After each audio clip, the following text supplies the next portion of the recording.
ಓಟಿಗೆ switch ಒತ್ತುವ ಹೊತ್ತು ಯೋಚಿಸು ಪ್ರೀತಿಯ ಮತದಾರ. ಒತ್ತಡವೊಂದಿಗೂ ಮಣಿಯದೆ ತೆಗೆದುಕೋ ನಾಡಿಗೆ ನಲ್ಮೆಯ ನಿರ್ಧಾರ.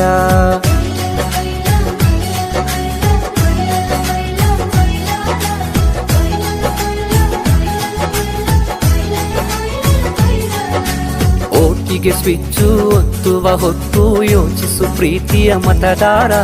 ಒತ್ತಡವೊಂದಿಗೂ ಮಣಿಯದೆ ತೆಗೆದುಕೋ ನಾಡಿಗೆ ನಲ್ಮೆಯ ನಿರ್ಧಾರ. ಮತದಾನ ನಿಜ ಶ್ರಮದಾನ, ತಿಳಿಯೋಣ ನಾಡ ಉಳಿಸೋಣ, ನವ ಕನಸನ್ನು ಬಿತ್ತೋಣ. ಹಣಬಲದ ಮಿಷವನ್ನು ಬಲವಾಗಿಯೇ ತುಳಿಯೋಣ. ಜಾತಿಯಲ್ಲ ವ್ಯಕ್ತಿಯ ನೋಡಿ ವೋಟು ಚಲಾಯಿಸು. ಪಕ್ಷವಲ್ಲ ಪಂಚಾಯತಿಗೆ ಪ್ರಭುವನ್ನು ವಾರಿಸು. ಓಟಿಗೆ